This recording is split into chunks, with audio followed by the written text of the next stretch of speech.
Jangan lupa subscribe, like, komen, dan share YouTube TVRI Bengkulu. Dan nyalakan loncengnya ya. Ya, pemirsa, Anda kembali bersama kami tentunya masih di Berendo. Kita masih berbicara seputar dengan elektronisasi transaksi pemerintah daerah. Tentunya dalam hal ini kita melihat pemanfaatan kris. Kita kembali ke Pak Wahyudi, bahwasannya Bapak kita melihat untuk Bank Bengkulu sendiri melihat peluang dari pemanfaatan kris ini seperti apa Pak? Perannya mendukung implementasi kris di sektor pemerintah. Ya. Baik Mbak Dila, izin Pak Wali, Pak Wahyu. Jadi pertama saya berbicara mengenai ETPD dulu Pak Wahyu, bahwa ETPD ini kami sangat support sekali karena Bank Bengkulu adalah bank tempatnya Kasda pemerintah dan otomatis memang seluruh transaksi keuangan itu nanti kembalinya juga ke Bank Bengkulu. Selain daripada itu memang ini dalam rangka membantu mensupport pemerintah daerah, baik itu peningkatan PAD, efisiensi pelayanan dan sebagainya. Pertama, Bank Bengkulu jauh sebelum adanya kris ya, izin Pak Wahyu saya cerita, kami sudah mengimplementasikan alat untuk mencatat transaksi pajak hotel, restoran, dan kafe yang kami sebut namanya alatnya tapping box. Jadi dulu sebelum ada itu Pak Wali, jadi restoran, kafe, hotel gitu kan, itu seringkali melaporkan tidak akurat, kurang lebih seperti itu, omsetnya tidak akurat, dan terbukti ada laporan dari tim Bapenda Pak Wali, dulu salah satu restoran yang sebelum dipasang alat tersebut Pak Wahyu, itu cuma rata-rata pembayaran restribusi restorannya itu cuma 8 juta gitu kan. Ternyata setelah dipasang alat tersebut 40 juta naik seperti itu. Nah ini karena tidak bisa disembunyikan lagi omset yang tersebut. Karena ini kalau seandainya disembunyikan, ini kan sebenarnya ada tindak pidana di situ. Kita sebagai konsumen kalau makan kan udah otomatis dipotong 10% ya. Nah itu restoran dan kafe, itu hotel harusnya itu bukan mengambil haknya mereka. Jadi bukan restorannya yang dipotong harganya, enggak, tapi karena dari konsumen tadi udah menitipkan 10% tadi. Nah ini sangat penting untuk menambah PAD dan pembangunan Kota Bengkulu dalam hal ini. Terus tadi yang Pak Wahyu sampaikan, ETPD ini ada dua hal dalam sisi penerimaan maupun pembayaran. Dari sisi pengeluaran atau pembayaran ada yang namanya kartu kredit pemerintah daerah Pak Wali. Jadi kalau dulu kalau seandainya bendahara mau berangkat mendadak ke keluar kota, kalau ada dana talangan gitu ya harus minta. Nah itu ada kendala, pertama harus bawa duit cash sedemikian banyak, kemudian juga perlu administrasi dan sebagainya, apalagi kalau seandainya berangkatnya mendadak seperti itu. Nah kita dengan KKPD ini Pak Wali itu limitnya sampai dengan tergantung dengan ini ya, ininya pagunya ini bisa sampai dengan 1 miliar sebenarnya ininya, dan itu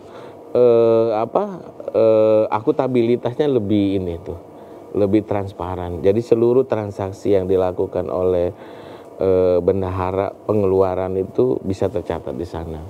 Kemudian dari sisi penerimaan yang lagi jadi hits dan topik kita hari ini adalah kris ya. Kris ini di Bank Bengkulu sudah diaplikasikan dalam bentuk pembayaran atau penerimaan pajak PBB, kemudian BPHTB, ada di beberapa daerah pajak walet dan pajak-pajak lainnya tentunya.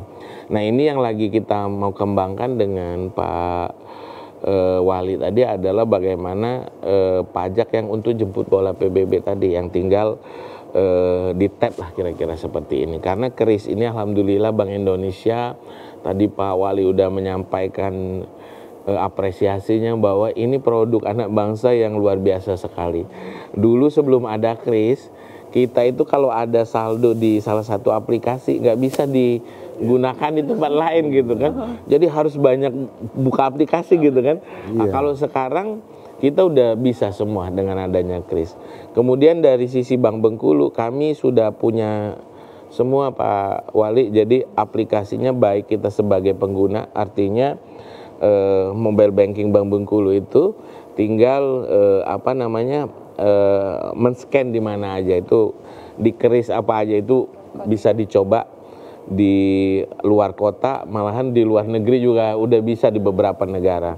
Nah, kemudian juga dari sisi merchant. Jadi Bank Bengkulu juga sudah di mobile banking kita itu untuk pendaftaran merchant, untuk meng-create Krisnya itu udah cepat sekarang ya. Jadi ini peluang yang sangat besar sekali, sangat bagus sekali bagi Bank Bengkulu, sekaligus mensupport pelayanan, kemudian peningkatan PAD dan sebagainya bagi pemerintah Kota Bengkulu dalam hal ini tentunya. Seperti itu mungkin Mbak Dila. Baik, kita kembali mungkin tadi berbicara tentang Kris ini kan dia kaitannya akuntabel ya Pak ya, dia karena dia transparan gitu ya. Iya. Kalau kita berbicara mengenai kebijakan hukumnya mungkin Pak Wahyu, saya bingung nih Pak Wahyudi, Pak Wahyudi, ini tadi karena mirip. Pak Wali Kota deh udah satu-satunya. Oke baik, Pak Wahyu, Pak melihat dasar hukum dan kebijakan mungkin yang menjadi landasan pelaksanaan ETPD ini seperti apa Pak? Iya. Memang ini program nasional nih Pak Wali Kota, Pak Wahyudi ya. Jadi memang berlaku secara nasional dan ini menjadi concern. Bahkan kemudian di daerah itu sekarang dibentuk yang namanya TP2DD, tim percepatan dan perluasan digitalisasi daerah. Jadi memang kesadaran itu sudah semakin menguat Pak tadi, karena banyak kemudahan mulai dari transparansi gitu ya, governance efektif dan efektivitasnya. Nah ini kami mencatat memang ada beberapa urgensi ya, kenapa kita harus mulai mengakselerasi elektronifikasi di pemerintah daerah. Ini ada beberapa keuntungan sebetulnya. Kalau dari sisi kelembagaan, tadi yang disampaikan Pak Wali Kota, ini concern pemerintah daerah menjadi lebih luas. Karena tadi ini bicara efisiensi ya Pak ya, bagaimana saya rasa semua pemerintah kepala daerah sama punya keinginan untuk meningkatkan kesejahteraan masyarakatnya, mendorong pertumbuhan ekonomi, memastikan inflasi terjaga dan lain-lain. Nah ini yang kemudian bisa difasilitasi. Yang kedua, terbukti Pak, memang memperkuat fiskal. Jadi karena tadi penguatan fiskalnya bisa dibangun dengan belanja yang lebih efektif, efisien, dan kemudian penerimaannya juga bisa lebih meningkat, ya kan, apalagi ada kerjasama dan lain-lain. Bahkan kalau kita lihat keuntungan ekonomisnya, ini kalau kita lihat ya dari data yang kami miliki, memang elektronifikasi ini berkontribusi signifikan terhadap peningkatan PAD. Rata-rata meningkat sekitar 11% per tahunnya. Terus kemudian juga beberapa pilot project bahkan bisa sampai 14%. Terus kemudian kita lihat lagi dengan digitalisasi ini pendapatan daerah relatif resilient Pak, relatif terjaga. Case-nya bisa terlihat pada saat COVID. Coba bayangkan, COVID itu kan ekonomi kita kontraksinya sangat dalam, tapi pendapatan daerah relatif terjaga karena orang masih tetap bisa bayar pajak, nggak perlu datang ke lokasi, nggak perlu ngambil uang, bisa dilakukan dimanapun, 24 jam sehari, 7 hari dalam seminggu, sehingga tadi bisa dijaga penerimaan daerah. Yang ketiga, ini bahkan KPK itu memasukkan peningkatan PAD sebagai faktor keberhasilan program pemberantasan korupsi terintegrasi. Nah, tadi yang Pak Wali Kota sampaikan ya Pak ya, yang bocor-bocor halus ini, betul, ini yang kemudian bisa dijaga penerimaannya. Dan ini ternyata ketika diterapkan, diimplementasikan, optimalisasi PAD-nya juga meningkat drastis. Ini data kami misalnya di 2018 sampai 2020, 2018 hanya 38%, 2019 naik sampai 50%, di 2020 meningkat sampai dengan 74%. Gitu. Jadi banyak hal yang kemudian bisa dioptimalkan dengan tadi penggunaan Kris. Dan Kris ini jauh lebih efisien Pak. Jadi kalau dulu kita bicara masih bayar pakai edisi ya Pak Wahyudi ya, edisi kan mahal. Yeah. Bank harus menyediakan, ditaruh di beberapa tempat. Nah dengan Kris ini jauh lebih efisien. Jadi dengan stiker satu aja, dengan ngeprint satu kertas aja selesai tuh Pak.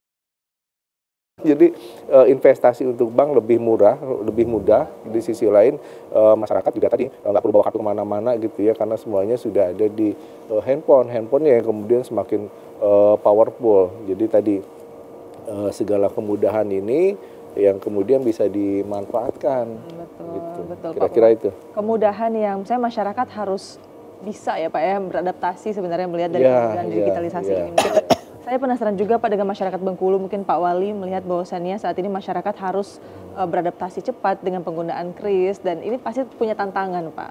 Tapi kita simpan dulu Pak tantangannya Pak, kembali kita istirahat lagi ya pemirsa, jangan kemana-mana, tetaplah bersama kami tentunya di Berendo.